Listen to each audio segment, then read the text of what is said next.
नमस्कार, सुप्रभातम, कैलिमेरा, गुतेन टाग, बोनन दियन, सुबह बखैर। एक बार फिर से आपके सामने हाजिर हूँ यूनिवर्सल सोफिया के सुकरात कथा वाले हिस्से के कुछ अंश लेकर।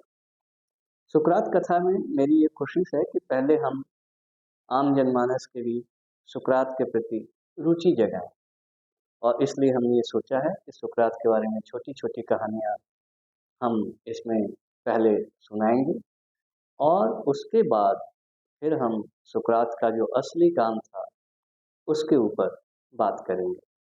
तो आज हम सुकरात के बारे में दो छोटी-छोटी कहानी आपको सुनाते हैं।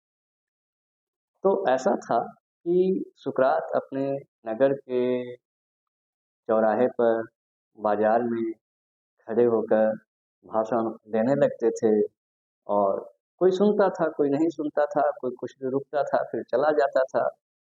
तो ये सुकरात के दार्शनिक जीवन की शुरुआत की कहानी। तो सुकरात को अच्छा नहीं लगता था। वो कहे कि मैं इतने काम की बात बताना चाह रहा हूँ इन लोगों को, जीवन कैसे जिया जाए, बेहतर उसे कैसे बनाया जाए, भाषण कैसे दिया जाए, राजसत्ता के साथ कैसे मिलता जाए, हर चीज मैं इन्हें बताना चाहता हूँ, और इन्हें कोई फिक्र नहीं। आते हैं, कुछ देर खड़े रहते हैं, फिर चले जाते हैं। तो सुकरात ने एक तरीका निकाला। सुकरात ने कहा कि ऐसा करो, ऐसा करते हैं कि जनता को कुछ नई बात बता। तो उन्होंने एक दिन घोषणा कर दी कि कल हम आप सबको एक अच्छी कहानी सुनाएंगे। अब सबके मन में बड़ी उत्सुकता हुई कि सुकरात तो मोटे तौर पे उपदेश देने वाले आदमी, ये बुजुर्गवार कहानी सुनाएगा तो बड़ी मजेदार कहानी सुनाएगा, जरा सुनना चाहिए। तो बड़ी भीड़ लग गई, अच्छी खासी। सुकरात ने शुरू किया कहानी कि बात यह है कि एक बड़ा किसान, सॉरी, एक बड़ा व्यापारी था। वो जाना चाहता था कहीं सामान लेकर के, मगर बहुत कंजूस भी था। तो सामान ले जाने के लिए खच्चर को वो खरीदना नहीं चाहता था। वो खच्चर को किराए पे ले लिया उसने। तो जब किराए पे ले लिया तो खच्चर का जो मालिक था उसने कहा कि तुम बाद में इसे लौटाओ ना लौटाओ, इसकी क्या गारंटी है, तो मैं भी तुम्हारे साथ चलूंगा। तो तीनों जने चल दिए। खच्चर पे व्यापारी ने अपना सामान लादा, और खच्चर का जो मालिक था वो और व्यापारी तीनों चल दिए। रास्ते में पहाड़ी थी, पहाड़ी पे चढ़ने लगे। चढ़ते चढ़ते धूप हो गई, सूरज एकदम बीच में आ गया, उनके सर पे आ गया, बहुत गर्मी लगने लगी। पहाड़ी पे कोई पेड़ भी नहीं था जिसकी छाया में वो बैठ सके। अंत में उन्होंने क्या किया कि खच्चर को ही कहा रुक जाओ। खच्चर रुक गया, और फिर दोनों उसकी छाया में बैठने की कोशिश करने लगे। मगर समस्या ये हुई कि खच्चर छोटा था। अब उसके छाये में, उसके साये में एक ही आदमी बैठ सकता था। तो खच्चर का जो मालिक था उसने कहा कि खच्चर तो मेरा है, मालिक तो मैं हूँ, इसलिए इसके छाया पर मेरा अधिकार है। वैसे भी मैंने इसकी छाया को थोड़े बेचा है, मैंने तो थोड़े किराए पे लगाया, मैंने तो खच्चर को किराए पे लगाया है। खच्चर के साये को, उसके छाये को मैंने किराए पे थोड़े लगाया।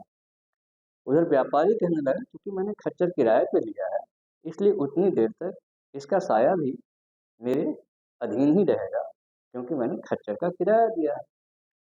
तो जब खच्चर का किराया दिया तो खच्चर का साया भी मेरा, खच्चर भी मेरा उतने समय तक। ऐसा होने पर दोनों के बीच जबरदस्त तकरार हुई, तू मैं होने लगी, काफी झगड़ा होने लगा। बहुत सारे लोग इधर उधर के भी आ गए। यही तय नहीं हो पा रहा था कि उस छाया पर किसका हक है। लोग लड़ने लगे, लड़ते लड़ते कुछ दूर निकल गए, जनता भी उनके साथ चली गई। तमाशा देखने में तो लोगों को मजा आता ही है। और इतना कह करके सुकरात जो है वो भी चुप हो गए और जाने लगे। अब लोगों को कहानी का अंत जानना था, तो करते क्या, वो भी सुकरात के पीछे चले। तो सुकरात से कहने लगे भाई पूरी कहानी तो बताइए, तो आपने आधा छोड़ दिया बीच में। तो सुकरात ने कहा नहीं, पूरी कहानी मैं नहीं बताऊंगा, छोड़ो, ये नहीं चलेगा, मैं जा रहा हूँ। फिर भी उन्होंने कहा नहीं नहीं, बताना तो पड़ेगा। तो फिर सुकरात ने रुक के कुछ देर तक कहा कि तुम लोग सुनो अब। तो हुआ यूं कि वो लोग लड़ने लगे दोनों, जो खच्चर का मालिक था और जो व्यापारी था। लड़ाई बढ़ गई, थोड़ा दूर हो गए, तब तक खच्चर को मौका मिला, उसने झट से अपना पगहा तुड़ाया, व्यापारी का जो सामान उसके पीठ पर था उसको भी पटक दिया जमीन पे और भाग खड़ा हुआ। कुछ देर बाद जब दोनों लौटे, व्यापारी और खच्चर का मालिक, तो पता चला खच्चर गायब। तो ये कहानी का अंत सुन के लोगों को बड़ा अजीब लगा। सबने पूछा कि हाँ, मगर ये कहानी आपने हमें सुनाई क्यों, क्या मकसद था इसका? तो सुकरात ने कहा मकसद ये था कि तुम लोग भी हमेशा असली चीज के पीछे, छाया के पीछे भागते रहे।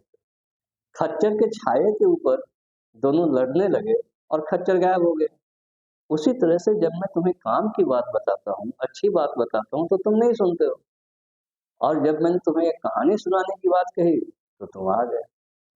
तो असली चीज को छोड़ करके तुम लोग उसकी छाया के पीछे भाग रहे हो, ऐसा मत करो। और इसके साथ सुकरात की ये कहानी खत्म होती।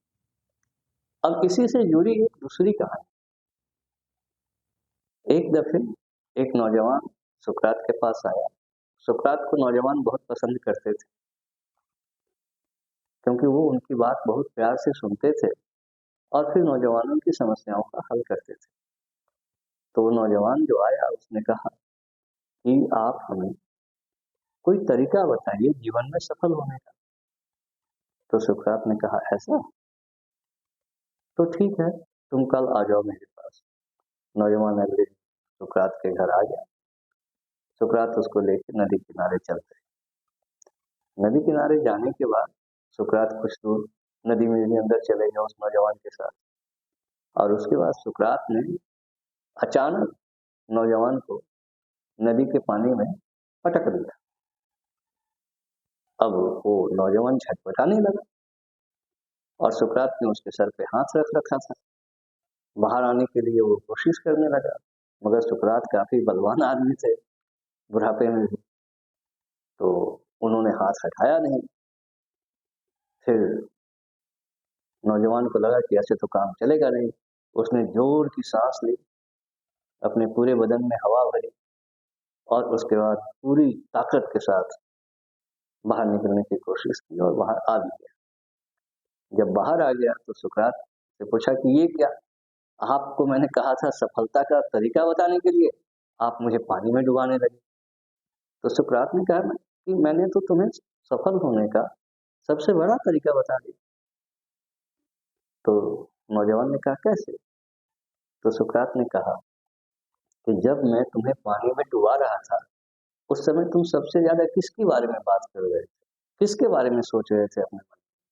तो उसने कहा हवा के बारे में।